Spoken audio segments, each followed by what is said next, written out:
Om Shanti 20 January 2025 प्रातः मुरली बाबा कहउछन्ते मिठे बच्चे ज्ञानर धारणा करिबा सहित सत्ययुगी राज्यपद प्राप्त करिबा पई याद एवं पवित्रतार बल मध्य जमा कर। ज्ञानर धारणा करिबा सहित सत्ययुगी राज्यपद प्राप्त करिबा पई याद एवं पवित्रतार बल मध्य जमा कर। प्रश्न वर्तमान तुम पिलामानकर पुरुषार्थर लक्षण कौन हेबा दरकार? वर्तमान तुम पिलामानकर पुरुषार्थर लक्ष्य कौन हेबा दरकार? उत्तर निजे सर्वदा खुशी रे रहिबा, बहुत बहुत मिठा हेबा, समस्तंकु स्नेहरे चलाइबा, एहा ही तुमर पुरुषार्थर लक्ष्य हेबा उचित। एहा द्वारा तुमे सर्वगुण संपन्न 16 कला संपूर्ण होइजिब। सेकंड प्रश्न जेउमानकर कर्म श्रेष्ठ अटे सेमानकर लक्षण कौन होइथिबो? जेउमानकर कर्म श्रेष्ठ अटे सेमानकर लक्षण कौन होइथिबो? उत्तर सेमानक द्वारा काहाकु भी दुख मिलिबो नाही। जेपरि बाबा दुखहर्ता सुखकर्ता अटंती सेहिपरि श्रेष्ठ कर्म करुथिबा आत्मा माने मध्य दुखहर्ता सुखकर्ता होइथिबे। गीत छोड़ भी दे आकाश सिंहासन। ओम शांति। मीठा मीठा आत्मिक पिला माने गीत शुणिले। मीठा मीठा आत्मिक पिला माने एकथा किए कहिले? उभय पिता कहिले, निराकार पिता भी कहिले एवं साकार पिता मध्य कहिले। तेणु एहांकु कुहा जाउछि बाबा एवं दादा। दादा हेउछन्ति साकार। एही गीत तो भक्ति मार्गर अटे। पिलामाने जानिछन्ति एबे बाबा आसिछन्ति एवं बाबा ही सारा सृष्टि चक्रर ज्ञान आम बुद्धि रे धारण कराइछन्ति। तुम पिलामानकर मध्य बुद्धि रे रहिछि जे आमे 84 जन्म पूरा करिले एबे नाटक पूरा हेउछि। एबे आमको पवित्र हेबाकू पड़िबो जोग बा याद द्वारा। ज्ञान एवं जोग यह तो प्रत्येक कथारे आवश्यक। बारिस्टरଙ୍କୁ निश्चित मने पकाइबे एवं तांकठारु ज्ञान नेबे। एहाकु भी जोग एवं ज्ञानर बल कुहाजिबो। एठारे तो यह नुआ कथा अटे। दुनिया रे जोग एवं ज्ञान द्वारा सीमित शक्ति मिली थाए। एठारे एही जोग एवं ज्ञान द्वारा बेहद्र बल मिलुछि। कारण बाबा सर्वशक्तिमानर अधिकारी अटंती। बाबा कहउछन्ति मो ज्ञानर सागर मध्य अटे। तुमे पिला माने एबे सृष्टि चक्र को जानी गलणी। मूल बतन सूक्ष्म बतन सबु मन रहिछि। जेउ ज्ञान बाबांक ठारे रहिछि ताहा भी मिलिछि। तेबे ज्ञान को भी धारण करिबा को हेबो एवं राजपद पाई बाबा तुम पिला मानकु जोग एवं पवित्रता मध्य सिखाउछन्ति। तुमे पवित्र मध्य हेउछ, बाबांक ठारु राज्य पद मध्य नेउछ। बाबा निज ठारु मध्य श्रेष्ठ पद देउछन्ति। तुमे 84 जन्म नेई नेई पद हराई देइछ। एही ज्ञान वर्तमान तुम पिला मानकु मिलिछि। अति श्रेष्ठ हेबार ज्ञान श्रेष्ठ पितांक ठारु मिलिछि। पिला माने जानिछन्ति जे आमे जेपरिकी बाप दादांकर घरे बसिछु। एही दादा ब्रह्मा माँ मध्य अटंती। शिव पिता तो अलगा अटंती, बाकी ये माँ मध्य अटंती। किंतु ये पुरुष शरीरधारी होइथिबा कारणरु माता मम्मा को निर्धारित करा जाइछि। मम्मा को मध्य पोष्य करा जाइछि। तांको द्वारा पुणी रचना होइछि। रचना मध्य हेउछि पोष्य। बाबा पिला मानकु पोष्य करिथांती संपत्ति देबा पई। ब्रह्मा को मध्य पोष्य करिछन्ती। प्रवेश करिबा किंबा पोष्य करिबा एका कथा अटे ना। पिला माने बुझुछन्ती एवं बुझाउछन्ती मध्य। पुरुषार्थर क्रम अनुसारे समस्तंकु यह बुझाइबाकु हेबो जे आमे निजर परमपिता परमात्मा को श्रीमत अनुसारे एही भारत को पुणी श्रेष्ठरु श्रेष्ठ कराउछु। तेणु निजको मध्य श्रेष्ठ हेबाकु पड़िबो। निजको देखिबाकु हेबो कि मु एपरि श्रेष्ठ होइछि। कौनसी भ्रष्टाचारर काम करी काहाकु दुख देउ नाही तो। बाबा कहउछन्ति मु तो आसीछि पिला मानकु सुखी कराइबा पई। तेणु तुमको मध्य समस्तंकु सुख देबाकु हेबो। ବାବା କେବେ କାହାକୁ ଦୁଃଖ ଦେଇପାରିବେ ନାହିଁ। ତାଙ୍କର ନାମ ହିଁ ହେଉଛି ଦୁଃଖ ହରତା, ସୁଖ କରତା। ପିଲାମାନଙ୍କୁ ନିଜର ଚେକ୍ କରିବାକୁ ହେବ ଯେ ମନ, ବଚନ, କର୍ମରେ ଆମେ କାହାକୁ ଦୁଃଖ ଦେଉନାହୁଁ ତ। ଶିବ ବାବା କେବେ କାହାକୁ ଦୁଃଖ ଦିଅନ୍ତି ନାହିଁ। ବାବା କହୁଛନ୍ତି, ମୁଁ କଳ୍ପ କଳ୍ପ ତୁମ ପିଲାମାନଙ୍କୁ ଏହି ବେହଦର କାହାଣୀ ଶୁଣାଉଛି। ଏବେ ତୁମ ବୁଦ୍ଧିରେ ରହିଛି କି ଆମେ ନିଜ ଘରକୁ ଯିବୁ ଏବଂ ନୂଆ ଦୁନିଆକୁ ଆସିବୁ। ବର୍ତ୍ତମାନର ପାଠପଢ଼ା ଅନୁସାରେ ତୁମେ ଅନ୍ତିମ ସମୟରେ ଟ୍ରାନ୍ସଫର ବା ସ୍ଥାନାନ୍ତରିତ ହୋଇଯିବ। ଘରକୁ ଫେରିଯାଇ ପୁଣି କ୍ରମାନୁସାରେ ଅଭିନୟ କରିବାକୁ ଆସିବ। ଏଠାରେ ରାଜଧାନୀ ସ୍ଥାପନା ହେଉଛି। ପିଲାମାନେ ଜାଣିଛନ୍ତି, ଏବେ ଯେଉଁ ପୁରୁଷାର୍ଥ କରିବ ସେହି ପୁରୁଷାର୍ଥ ତୁମର କଳ୍ପ କଳ୍ପ ପାଇଁ ସିଦ୍ଧ ଅର୍ଥାତ୍ ନିର୍ଦ୍ଧାର୍ଯ୍ୟ ହୋଇଯିବ। ପ୍ରଥମେ ପ୍ରଥମେ ତ ସମସ୍ତଙ୍କର ବୁଝାଇବା ଦରକାର କି ରଚୟିତ ଏବଂ ରଚନାର ଆଦି ମଧ୍ୟ ଅନ୍ତର ଜ୍ଞାନ ବାବାଙ୍କ ବ୍ୟତୀତ ଅନ୍ୟ କେହି ଜାଣିନାହାନ୍ତି। କିନ୍ତୁ ସେ ସର୍ବୋଚ୍ଚ ବାବାଙ୍କର ନାମ ହିଁ ରଖିନାହାନ୍ତି। ତ୍ରିମୂର୍ତ୍ତି ନାମ ତ ରହିଛି, ତ୍ରିମୂର୍ତ୍ତି ମାର୍ଗ ମଧ୍ୟ ରହିଛି, ତ୍ରିମୂର୍ତ୍ତି ହାଉସ୍ ମଧ୍ୟ ଅଛି। ତ୍ରିମୂର୍ତ୍ତି କୁହାଯାଏ ବ୍ରହ୍ମା, ବିଷ୍ଣୁ, ଶଙ୍କରଙ୍କୁ। ଏହି ତିନି ଜଣଙ୍କର ରଚୟିତା ଯେଉଁ ଶିବ ବାବା ଅଟନ୍ତି, ସେହି ମୂଳଙ୍କର ନାମକୁ ହିଁ ଉଠାଇ ଦେଇଛନ୍ତି। ଏବେ ତୁମେ ପିଲାମାନେ ଜାଣୁଛ, ସର୍ବୋଚ୍ଚ ହେଉଛନ୍ତି ଶିବ ବାବା, ପୁଣି ହେଉଛନ୍ତି ତ୍ରିମୂର୍ତ୍ତି। ବାବାଙ୍କ ଠାରୁ ଆମେ ପିଲାମାନେ ଏହି ସମ୍ପତ୍ତି ନେଉଛୁ। ବାବାଙ୍କର ଜ୍ଞାନ ଏବଂ ସମ୍ପତ୍ତି ଦୁଇଟି ଯାକ ସ୍ମୃତିରେ ରହିଲେ ସର୍ବଦା ହର୍ଷିତ ରହିବେ। ବାବାଙ୍କ ୟାଦରେ ରହି ତୁମେ କାହାକୁ ଜ୍ଞାନର ତୀର ଲଗାଇଲେ ତାର ଭଲ ପ୍ରଭାବ ପଡ଼ିବ, ସେଥିରେ ଶକ୍ତି ଆସିବ। ୟାଦର ଯାତ୍ରା ଦ୍ୱାରା ଶକ୍ତି ମିଳିବ। ଏବେ ଶକ୍ତିହୀନ ହୋଇଯାଇଛ, କାରଣ ଆତ୍ମା ପତିତ ତମ ପ୍ରଧାନ ହୋଇଯାଇଛି। ଏବେ ମୁଖ୍ୟ ଏହି ଚିନ୍ତା ରଖିବାକୁ ହେବ ଯେ ଆମେ କିପରି ତମ ପ୍ରଧାନରୁ ସତ୍ୱ ପ୍ରଧାନ ହେବୁ। ମନ ମନ ଭବର ଅର୍ଥ ମଧ୍ୟ ଏହା ହିଁ ଅଟେ। ଯେଉଁମାନେ ଗୀତା ପଢ଼ୁଛନ୍ତି ତାଙ୍କୁ ପଚାରିବା ଦରକାର, ମନ ମନ ଭବର ଅର୍ଥ କ'ଣ? ଏହା କିଏ କହିଛନ୍ତି ଯେ ମୋତେ ୟାଦ କଲେ ବର୍ଷା ମିଳିବ? ନୂଆ ଦୁନିଆର ସ୍ଥାପନ କର୍ତ୍ତା ତ କୃଷ୍ଣ ନୁହନ୍ତି, ସେ ତ ରାଜକୁମାର ଅଟନ୍ତି। ଗାୟନ ମଧ୍ୟ ରହିଛି ବ୍ରହ୍ମାଙ୍କ ଦ୍ୱାରା ସ୍ଥାପନା। ଏବେ କରି କରାଇଲା ବାଲା କିଏ? ଭୁଲି ଯାଇଛନ୍ତି। ତାଙ୍କୁ ସର୍ବବ୍ୟାପୀ କହିଦେଇଛନ୍ତି। କହିଥାନ୍ତି ବ୍ରହ୍ମା, ବିଷ୍ଣୁ, ଶଙ୍କର ଆଦି ସମସ୍ତଙ୍କ ଭିତରେ ସେ ହିଁ ଅଛନ୍ତି। ଏହାକୁ ଅଜ୍ଞାନ ହିଁ କୁହାଯିବ। ବାବା କହୁଛନ୍ତି, ତୁମକୁ 5 ବିକାର ରୂପୀ ରାବଣ କେତେ ବୁଦ୍ଧିହୀନ କରି ଦେଇଛି। ତୁମେ ଜାଣିଛ, ବାସ୍ତବରେ ଆମେ ମଧ୍ୟ ଆଗରୁ ଏହିପରି ଥିଲୁ। ହଁ, ପ୍ରଥମେ ଉତ୍ତମରୁ ଉତ୍ତମ ମଧ୍ୟ ଆମେ ହିଁ ଥିଲୁ। ପୁଣି ତଳକୁ ଖସି ଖସି ମହାନ ପତିତ ହୋଇଯାଇଛୁ। ଶାସ୍ତ୍ରରେ ଦେଖାଇଛନ୍ତି ରାମ ଭଗବାନ ବାନର ସେନା ନେଇଥିଲେ। ଏହା ବି ଠିକ୍। ତୁମେ ଜାଣିଛ, ଆମେ ବାସ୍ତବରେ ବାନର ସଦୃଶ ଥିଲେ। ଏବେ ଅନୁଭବ ହେଉଛି ଯେ ଏହା ହେଉଛି ଭ୍ରଷ୍ଟାଚାରୀ ଦୁନିଆ। ଜଣେ ଅନ୍ୟ ଜଣକୁ ଗାଳି ଦେଉଛନ୍ତି, କଣ୍ଟା ଲଗାଇ ଚାଲିଛନ୍ତି। ଏହା ହେଉଛି କଣ୍ଟାର ଜଙ୍ଗଲ, ତାହା ହେଉଛି ଫୁଲର ବଗିଚା। ଜଙ୍ଗଲ ବହୁତ ବଡ଼ ହୋଇଥାଏ, ବଗିଚା ବହୁତ ଛୋଟ ହୋଇଥାଏ। ବଗିଚା ବଡ଼ ହୋଇନଥାଏ।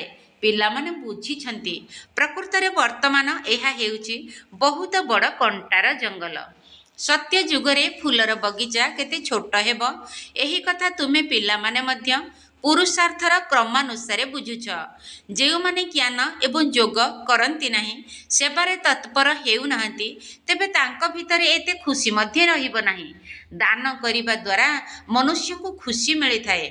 ଜାଣିଥାନ୍ତି, ଇଏ ପୂର୍ବ ଜନ୍ମରେ ଦାନ ପୁଣ୍ୟ କରିଛନ୍ତି, ତେଣୁ ଭଲ ଜନ୍ମ ମିଳିଛି। କେହି ଭକ୍ତ ହୋଇଥିଲେ ବୁଝିଥାନ୍ତି, ଆମେ ଭଲ ଭକ୍ତଙ୍କ ଘରେ ଯାଇ ଜନ୍ମ ନେବୁ। ଭଲ କର୍ମର ଫଳ ମଧ୍ୟ ଭଲ ମିଳିଥାଏ।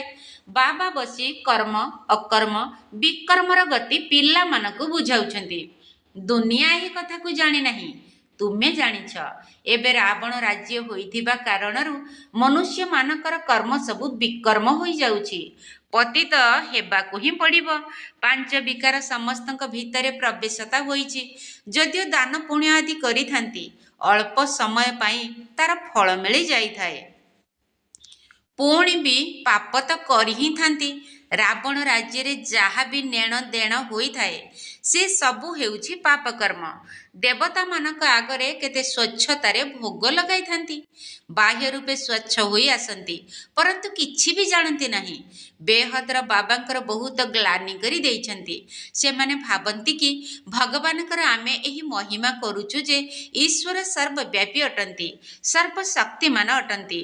କିନ୍ତୁ ବାବା କହୁଛନ୍ତି ଏହା ହେଉଛି ତାଙ୍କର ଓଲଟା ମତ। ତେଣୁ ପ୍ରଥମେ ବାବାଙ୍କର ମହିମା ଶୁଣାଉଛ କି ସର୍ବୋଚ୍ଚ ଭଗବାନ ହେଉଛନ୍ତି ଜଣେ, ଆମେ ତାଙ୍କୁ ହିଁ ମନେ ପକାଉଛୁ। ରାଜଯୋଗର ଲକ୍ଷ୍ୟ ଉଦ୍ଦେଶ୍ୟ ମଧ୍ୟ ସାମ୍ନାରେ ରହିଛି। ଏହି ରାଜଯୋଗ ବାବା ହିଁ ଶିଖାଉଛନ୍ତି।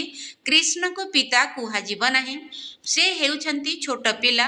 ଶିବଙ୍କୁ ବାବା କୁହାଯିବ, ତାଙ୍କର ନିଜର ଦେହ ନାହିଁ। ଏହାକୁ ମୁଁ ଲୋନରେ ନେଇଥାଏ, ତେଣୁ ଏହାଙ୍କୁ ବାପ ଦାଦା କୁହାଯାଇଥାଏ।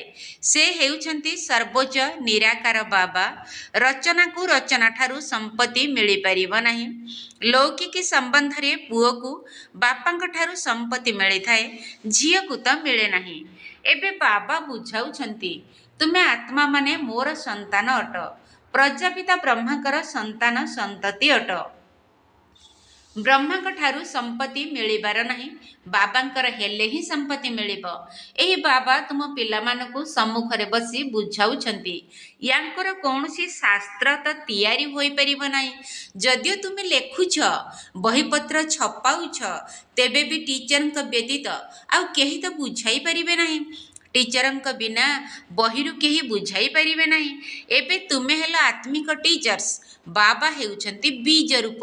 ତାଙ୍କ ପାଖରେ ସାରା ବୃକ୍ଷର ଆଦି ମଧ୍ୟ ଅନ୍ତର ଜ୍ଞାନ ରହିଛି। ବାବା ଟିଚର ରୂପରେ ବସି ତୁମକୁ ବୁଝାଉଛନ୍ତି। ତୁମେ ପିଲାମାନେ ତ ସର୍ବଦା ଖୁସିରେ ରହିବା ଉଚିତ ଯେ ଆମକୁ ସୁପ୍ରିମ ପିତା ନିଜର ସନ୍ତାନ କରିଛନ୍ତି। ସେ ହିଁ ଆମକୁ ଟିଚର ହୋଇ ପଢ଼ାଉଛନ୍ତି। ସଚ୍ଚା ସଦ୍ଗୁରୁ ମଧ୍ୟ ସିଏ ହିଁ ଅଟନ୍ତି, ଯିଏକି ସାଥିରେ ନେଇଯାଉଛନ୍ତି। ସମସ୍ତଙ୍କର ସଦ୍ଗତି ଦାତା ହେଉଛନ୍ତି ଜଣେ। ବାବା ହିଁ ସର୍ବୋଚ୍ଚ ଅଟନ୍ତି, ଯିଏକି ଭାରତକୁ ପ୍ରତି 5000 ବର୍ଷ ପରେ ସମ୍ପତ୍ତି ଦେଇଥାନ୍ତି। ତାଙ୍କର ଶିବ ଜୟନ୍ତୀ ପାଳନ କରୁଛନ୍ତି। ବାସ୍ତବରେ ଶିବଙ୍କ ସହିତ ତ୍ରିମୂର୍ତ୍ତି ଶବ୍ଦ ମଧ୍ୟ ରହିବା ଦରକାର। ତୁମେ ତ୍ରିମୂର୍ତ୍ତି ଶିବ ଜୟନ୍ତୀ ପାଳନ କରୁଛ। କେବଳ ଶିବ ଜୟନ୍ତୀ ପାଳନ କଲେ କୌଣସି କଥା ପ୍ରମାଣିତ ହେବ ନାହିଁ। ବାବା ଆସୁଛନ୍ତି ଏବଂ ବ୍ରହ୍ମାଙ୍କର ଜନ୍ମ ହେଉଛି। ସନ୍ତାନ ହେଲ, ବ୍ରାହ୍ମଣ ହେଲ ଏବଂ ଲକ୍ଷ୍ୟ ଉଦ୍ଦେଶ୍ୟ ତୁମ ସାମ୍ନାରେ ରହିଛି। ବାବା ନିଜେ ଆସି ସ୍ଥାପନା କରୁଛନ୍ତି। ଲକ୍ଷ୍ୟ ଉଦ୍ଦେଶ୍ୟ ମଧ୍ୟ ବିଲକୁଲ ସ୍ପଷ୍ଟ ଅଟେ, କିନ୍ତୁ କେବଳ କୃଷ୍ଣଙ୍କ ନାମ ଲେଖିଦେଇଥିବାରୁ ସାରା ଗୀତାର ମହତ୍ଵ ନଷ୍ଟ ହୋଇଯାଇଛି। ଏହା ବି ଡ୍ରାମାରେ ପୂର୍ବ ନିର୍ଦ୍ଧାରିତ। ଏହି ଭୁଲ ପୁଣି ବି ହେବ। ସାରା ଖେଳ ହିଁ ଜ୍ଞାନ ଏବଂ ଭକ୍ତିର ଅଟେ। ବାବା କହୁଛନ୍ତି ଗେହ୍ଲା ସନ୍ତାନମାନେ ସୁଖଧାମ ଶାନ୍ତିଧାମକୁ ୟାଦ କର। ଅଲଫ ଅର୍ଥାତ୍ ବାବା ଏବଂ ବେ ଅର୍ଥାତ୍ ସମ୍ପତ୍ତି। କେତେ ସହଜ କଥା ଅଟେ। ତୁମେ କାହାକୁ ବି ପଚାରି ପାରିବ ମନ୍ମନା ଭବର ଅର୍ଥ କ'ଣ? ଦେଖ କ'ଣ କହୁଛନ୍ତି। କୁହ ଭଗବାନ କାହାକୁ କୁହାଯିବ? ଉଚ୍ଚରୁ ଉଚ୍ଚ ଭଗବାନ ଅଟନ୍ତି ନା, ତାଙ୍କୁ କ'ଣ ସର୍ବବ୍ୟାପୀ କହିପାରିବା? ସେ ତ ସମସ୍ତଙ୍କର ପିତା ଅଟନ୍ତି। ଏବେ ତ୍ରିମୂର୍ତ୍ତି ଶିବ ଜୟନ୍ତୀ ଆସୁଛି। ତୁମକୁ ତ୍ରିମୂର୍ତ୍ତି ଶିବଙ୍କର ଚିତ୍ର ବାହାର କରିବା ଦରକାର। ସର୍ବୋଚ୍ଚ ହେଉଛନ୍ତି ଶିବ, ପୁଣି ସୂକ୍ଷ୍ମ ବତନବାସୀ ବ୍ରହ୍ମା, ବିଷ୍ଣୁ, ଶଙ୍କର। ସର୍ବୋଚ୍ଚ ହେଉଛନ୍ତି ଶିବ ବାବା। ସେ ଭାରତକୁ ସ୍ୱର୍ଗ କରାଉଛନ୍ତି। ତାଙ୍କର ଜୟନ୍ତୀ ତୁମେ କାହିଁକି ପାଳନ କରୁନାହଁ? ନିଶ୍ଚିତ ରୂପେ ଭାରତକୁ ହିଁ ସମ୍ପତ୍ତି ଦେଇଥିଲେ। ତାଙ୍କର ରାଜ୍ୟ ଥିଲା। ଏଥିରେ ତ ତୁମକୁ ଆର୍ଯ୍ୟ ସମାଜୀମାନେ ମଧ୍ୟ ସାହାଯ୍ୟ କରିବେ, କାରଣ ସେମାନେ ବି ଶିବଙ୍କୁ ମାନନ୍ତି। ତୁମେ ନିଜର ଝଣ୍ଡା ଲଗାଅ। ଗୋଟିଏ ପଟେ ତ୍ରିମୂର୍ତ୍ତି ଗୋଲା ବା ସୃଷ୍ଟିଚକ୍ର, ଅନ୍ୟପଟେ କଳ୍ପ ବୃକ୍ଷ। ତୁମର ଝଣ୍ଡା ବାସ୍ତବରେ ଏହିପରି ହେବା ଦରକାର। ହୋଇ ତ ପାରିବ ନା? ଝଣ୍ଡା ଲଗାଇ ଦିଅ, ଯାହାକୁ ସମସ୍ତେ ଦେଖିବେ। ବୁଝାଇବା ପାଇଁ ଏଥିରେ ସବୁ କଥା ଅଛି। କଳ୍ପ ବୃକ୍ଷ ଏବଂ ଡ୍ରାମା, ଏଥିରେ ତ ବିଲକୁଲ ସବୁ କିଛି ସ୍ପଷ୍ଟ ଭାବରେ ରହିଛି। ସମସ୍ତଙ୍କୁ ଜଣାପଡ଼ିଯିବ ଯେ ଆମର ଧର୍ମ ପୁଣି କେବେ ହେବ। स्वतः निजे निजर हिसाब बाहर करिवे। समस्तଙ୍କୁ ଏହି ଚକ୍ର ଏବଂ କଳ୍ପବୃକ୍ଷ ସମ୍ବନ୍ଧରେ ବୁଝାଅ। ଖ୍ରୀଷ୍ଟ କେବେ ଆସିଲେ? ଏତେ ସମୟ ସେ ଆତ୍ମାମାନେ କେଉଁଠାରେ ରହୁଛନ୍ତି? ନିଶ୍ଚୟ କହିବେ, ନିରାକାରୀ ଦୁନିଆରେ। ଆମେ ଆତ୍ମାମାନେ ରୂପ ବଦଳି କରି ଏଠାରେ ଆସି ସାକାର ହେଉଛୁ। ବାବାଙ୍କ ମଧ୍ୟ କହୁଛନ୍ତି ନା, ତୁମେ ମଧ୍ୟ ରୂପ ବଦଳାଇ ସାକାରରେ ଆସ। ଆସିବେ ତ ଏହିଠାକୁ ନା, ସୂକ୍ଷ୍ମ ବତନରେ ତ ଆସିବେ ନାହିଁ। ଯେପରି ଆମେ ରୂପ ବଦଳି କରି ଅଭିନୟ କରୁଛୁ, ଆପଣ ମଧ୍ୟ ସେହିପରି ଆସି ପୁଣି ରାଜଯୋଗ ଶିଖାନ୍ତୁ। ରାଜଯୋଗ ହିଁ ଭାରତକୁ ସ୍ୱର୍ଗ କରିପାରିବ। ଏହା ତ ବହୁତ ସହଜ କଥା ଅଟେ। ପିଲାମାନଙ୍କର ସଉକ ରହିବା ଦରକାର। ଧାରଣା କରି ଅନ୍ୟମାନଙ୍କୁ କରାଇବା ଆବଶ୍ୟକ। ସେଥିପାଇଁ ଲେଖାପଢ଼ା କରିବା ଦରକାର। ବାବା ଭାରତକୁ ଆସି ସ୍ୱର୍ଗ କରାଉଛନ୍ତି। କହିଥାନ୍ତି ମଧ୍ୟ, ବାସ୍ତବରେ ଖ୍ରୀଷ୍ଟଙ୍କର 3000 ବର୍ଷ ପୂର୍ବେ ଭାରତ ସ୍ୱର୍ଗ ଥିଲା। ତେଣୁ ତ୍ରିମୂର୍ତ୍ତି ଶିବଙ୍କର ଚିତ୍ର ସମସ୍ତଙ୍କ ନିକଟକୁ ପଠାଇଦେବା ଉଚିତ। ତ୍ରିମୂର୍ତ୍ତି ଶିବଙ୍କର ଷ୍ଟାମ୍ପ ତିଆରି କରିବା ଦରକାର। ଏହି ଷ୍ଟାମ୍ପ ତିଆରି କରୁଥିବା ବ୍ୟକ୍ତିମାନଙ୍କର ମଧ୍ୟ ସ୍ୱତନ୍ତ୍ର ବିଭାଗ ଥିବ। ଦିଲ୍ଲୀରେ ତ ବହୁତ ଶିକ୍ଷିତ ପିଲା ଅଛନ୍ତି, ଏହି କାମ କରିପାରିବେ। ତୁମର ରାଜଧାନୀ ମଧ୍ୟ ଦିଲ୍ଲୀରେ ହେବ। ପ୍ରଥମେ ଦିଲ୍ଲୀକୁ ପରିସ୍ଥାନ କହୁଥିଲେ, ଏବେ ତ କବରସ୍ଥାନ, ଶ୍ମଶାନ ହୋଇଯାଇଛି। ତେଣୁ ଏହିସବୁ କଥା ପିଲାମାନଙ୍କ ବୁଦ୍ଧିରେ ରହିବା ଦରକାର। ଏବେ ତୁମକୁ ସର୍ବଦା ଖୁସିରେ ରହିବାକୁ ହେବ। ବହୁତ ବହୁତ ମିଠା ହେବାକୁ ପଡ଼ିବ। ସମସ୍ତଙ୍କୁ ସ୍ନେହରେ ଚଲାଇବାକୁ ହେବ। ସର୍ବଗୁଣ ସମ୍ପନ୍ନ, 16 କଳା ସମ୍ପୂର୍ଣ୍ଣ ହେବାର ପୁରୁଷାର୍ଥ କରିବାକୁ ହେବ। ତୁମର ପୁରୁଷାର୍ଥର ଏହା ହେଉଛି ଲକ୍ଷ୍ୟ, କିନ୍ତୁ ଏ ପର୍ଯ୍ୟନ୍ତ କେହି ସମ୍ପୂର୍ଣ୍ଣ ହୋଇନାହାନ୍ତି। ଏବେ ତୁମର ଚଢ଼ତି କଳା ହୋଇ ଚାଲିଛି। ଧୀରେ ଧୀରେ ଆଗଉଛ ନା? ତେବେ ବାବା ଶିବ ଜୟନ୍ତୀରେ ସବୁ ପ୍ରକାରର ସେବା କରିବାର ଇସାରା ଦେଇ ଚାଲିଛନ୍ତି, ଯାହାଦ୍ୱାରା ମନୁଷ୍ୟମାନେ ବୁଝିଯିବେ ଯେ ବାସ୍ତବରେ ଏମାନଙ୍କର ଜ୍ଞାନ ତ ବିଶାଳ ଅଟେ। ମନୁଷ୍ୟମାନଙ୍କୁ ବୁଝାଇବାରେ କେତେ ମେହନତ ଲାଗୁଛି। ମେହନତ ବିନା ରାଜଧାନୀ କ'ଣ ସ୍ଥାପନ ହୋଇପାରିବ କି? ଚଢ଼ୁଛନ୍ତି, ଖସୁଛନ୍ତି, ପୁଣି ଚଢ଼ୁଛନ୍ତି। ପିଲାମାନଙ୍କୁ ମଧ୍ୟ କୌଣସି ନା କୌଣସି ତୋଫାନ ଆସୁଛି। ମୂଳ କଥା ହିଁ ହେଉଛି ୟାଦର। ୟାଦ ଦ୍ୱାରା ହିଁ ସତ୍ତ୍ୱ ପ୍ରଦାନ ହୋଇପାରିବ। ନଲେଜ ତ ବହୁତ ସହଜ ଅଟେ। ପିଲାମାନଙ୍କୁ ବହୁତ ମଧୁର ହେବାକୁ ପଡ଼ିବ। ଲକ୍ଷ୍ୟ ଉଦ୍ଦେଶ୍ୟ ତ ସମ୍ମୁଖରେ ରହିଛି। ଏହି ଲକ୍ଷ୍ମୀ ନାରାୟଣ କେତେ ମଧୁର ଅଟନ୍ତି, ଏହାଙ୍କୁ ଦେଖିଲେ କେତେ ଖୁସି ଲାଗୁଛି। ଆମ ବିଦ୍ୟାର୍ଥୀମାନଙ୍କର ଏହା ହେଉଛି ଲକ୍ଷ୍ୟ ଏବଂ ଉଦ୍ଦେଶ୍ୟ। ଶିକ୍ଷାଦାତା ହେଉଛନ୍ତି ସ୍ୱୟଂ ଭଗବାନ। ଆଚ୍ଛା, ମିଠା ମିଠା ଶିଖିଲ ଦେ ସନ୍ତାନମାନଙ୍କ ପ୍ରତି ମାତା ପିତା ବାପ ଦାଦାଙ୍କର ମଧୁର ସ୍ନେହ ସମ୍ପନ୍ନ ଶୁଭେଚ୍ଛା ଏବଂ ସୁପ୍ରଭାତ। ଆତ୍ମିକ ପିତାଙ୍କର ଆତ୍ମିକ ସନ୍ତାନମାନଙ୍କୁ ନମସ୍ତେ। ଆମ ଆତ୍ମିକ ସନ୍ତାନମାନଙ୍କର ଆତ୍ମିକ ବାପ ଦାଦାଙ୍କୁ ନମସ୍ତେ, ନମସ୍ତେ, ନମସ୍ତେ ଏବଂ ସୁପ୍ରଭାତ। ଧାରଣା ପାଇଁ ମୁଖ୍ୟ ସାର। ପ୍ରଥମ ପଏଣ୍ଟ, ବାବାଙ୍କ ଦ୍ୱାରା ମିଳିଥିବା ଜ୍ଞାନ ଏବଂ ସମ୍ପତ୍ତିକୁ ସ୍ମୃତିରେ ରଖି ସର୍ବଦା ହର୍ଷିତ ହୋଇ ରହିବାକୁ ହେବ। ଯଦି ଜ୍ଞାନ ଏବଂ ଯୋଗର ଶକ୍ତି ଅଛି, ତେବେ ସେବାରେ ତତ୍ପର ହେବା ଉଚିତ। ବାବାଙ୍କ ଦ୍ୱାରା ମିଳିଥିବା ଜ୍ଞାନ ଏବଂ ସମ୍ପତ୍ତିକୁ ସ୍ମୃତିରେ ରଖି ସର୍ବଦା ହର୍ଷିତ ହୋଇ ରହିବାକୁ ହେବ। ଯଦି ଜ୍ଞାନ ଏବଂ ଯୋଗର ଶକ୍ତି ଅଛି, ତେବେ ସେବାରେ ତତ୍ପର ରହିବା ଉଚିତ। ଦ୍ୱିତୀୟ ପଏଣ୍ଟ, ସୁଖଧାମ ଏବଂ ଶାନ୍ତିଧାମକୁ ୟାଦ କରିବାକୁ ହେବ। ଦେବତାମାନଙ୍କ ପରି ମିଠା ହେବାକୁ ପଡ଼ିବ। ଅସରନ୍ତି ଖୁସିରେ ରହିବାକୁ ହେବ। ରୁହାନୀ ଅର୍ଥାତ୍ ଆତ୍ମିକ ଟିଚର ହୋଇ ଜ୍ଞାନର ଦାନ କରିବାକୁ ହେବ। ସୁଖଧାମ ଏବଂ ଶାନ୍ତିଧାମକୁ ୟାଦ କରିବାକୁ ହେବ। ଦେବତାମାନଙ୍କ ପରି ମିଠା ହେବାକୁ ପଡ଼ିବ। ଅସରନ୍ତି ଖୁସିରେ ରହିବାକୁ ହେବ। ରୁହାନୀ ଅର୍ଥାତ୍ ଆତ୍ମିକ ଟିଚର ହୋଇ ଜ୍ଞାନର ଦାନ କରିବାକୁ ହେବ। ଆଜିର ବରଦାନ, ଦେହ, ସମ୍ବନ୍ଧ ଏବଂ ବୈଭବର ବନ୍ଧନ ଠାରୁ ସ୍ୱତନ୍ତ୍ର ହୋଇ ବାବାଙ୍କ ସମାନ କର୍ମାତୀତ ହୁଅ। ଦେହ, ସମ୍ବନ୍ଧ ଏବଂ ବୈଭବର ବନ୍ଧନ ଠାରୁ ସ୍ୱତନ୍ତ୍ର ହୋଇ ବାବାଙ୍କ ସମାନ କର୍ମାତୀତ ହୁଅ। ଯେଉଁମାନେ ନିଜକୁ ନିମିତ୍ତ ମନେକରି ଶ୍ରୀମତ ଅନୁସାରେ ନିଜର ଘର ଗୃହସ୍ଥକୁ ସମ୍ଭାଳିବା ସହିତ ସର୍ବଦା ଆତ୍ମିକ ସ୍ୱରୂପରେ ରହୁଛନ୍ତି, ମୋହର ଅଧୀନ ହୋଇ ରହୁନାହାନ୍ତି, ସେମାନଙ୍କୁ ଯଦି ଏବେ ଏବେ ଆଦେଶ ମିଳିବ ଯେ ଏଠାକୁ ଚାଲି ଆସ, ତେବେ ସେମାନେ ଚାଲି ଆସିବେ। କାରଣ ଯଦି ଅନ୍ତିମ ସମୟରେ ବିଗୁଲ ବାଜିଯିବ ଅର୍ଥାତ୍ ଚେତାବନୀ ମିଳିଯିବ କିନ୍ତୁ ଭାବି ଚିନ୍ତି ହେବାରେ ହିଁ ତୁମର ସମୟ ଚାଲିଯିବ, ତେବେ ନଷ୍ଟ ମୁହା କିପରି କୁହାଯିବ? ସେଥିପାଇଁ ସର୍ବଦା ନିଜକୁ ଚେକ୍ କରିବାକୁ ହେବ ଯେ ଦେହର ସମ୍ବନ୍ଧ, ବୈଭବର ବନ୍ଧନ ନିଜ ଆଡ଼କୁ ଟାଣୁ ନାହାନ୍ତି ତ? କାରଣ ଯେଉଁଠି ବନ୍ଧନ ଥିବ ସେଠାରେ ଆକର୍ଷଣ ମଧ୍ୟ ଥିବ। କିନ୍ତୁ ଯେଉଁମାନେ ସ୍ୱତନ୍ତ୍ର ଅଟନ୍ତି ସେମାନେ ବାବାଙ୍କ ସମାନ କର୍ମାତୀତ ସ୍ଥିତିର ପାଖାପାଖି ଅଟନ୍ତି। ସ୍ଲୋଗାନ: ସ୍ନେହ ଏବଂ ସହଯୋଗ ସହିତ ଯଦି ଶକ୍ତି ରୂପକୁ ଧାରଣ କରିବ ତେବେ ରାଜଧାନୀରେ ଆଗୁଆ ନମ୍ବର ମିଳିଯିବ। ସ୍ନେହ ଏବଂ ସହଯୋଗ ସହିତ ଯଦି ଶକ୍ତି ରୂପକୁ ଧାରଣ କରିବ ତେବେ ରାଜଧାନୀରେ ଆଗୁଆ ନମ୍ବର ମିଳିଯିବ। ଆଜିର ଅବ୍ୟକ୍ତ ଇଶାରା: ନିଜର ଶକ୍ତିଶାଳୀ ସଂକଳ୍ପ ଦ୍ୱାରା ସୂକ୍ଷ୍ମ ଶକ୍ତି ପ୍ରଦାନ କରିବାର ସେବା କର। ନିଜର ଶକ୍ତିଶାଳୀ ସଂକଳ୍ପ ଦ୍ୱାରା ସୂକ୍ଷ୍ମ ଶକ୍ତି ପ୍ରଦାନ କରିବାର ସେବା କର। ଯେତେ ଯେତେ ଏବେ ନିଜର ଶରୀର, ମନ, ଧନ ଏବଂ ସମୟକୁ ଈଶ୍ୱରୀୟ ସେବାରେ ଲଗାଉଛ, ତାହା ଅପେକ୍ଷା ସଂକଳ୍ପର ଶକ୍ତି ଆଧାରରେ ସେବା କରିବା ଦ୍ୱାରା ବହୁତ କଡ଼ା ସମୟ ମଧ୍ୟରେ ସଫଳତା ଅଧିକ ମିଳିବ।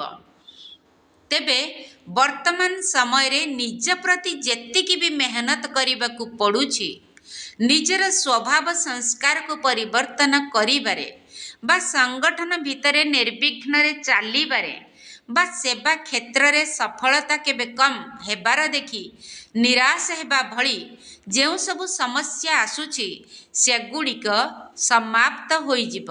ଓମ୍ ଶାନ୍ତି।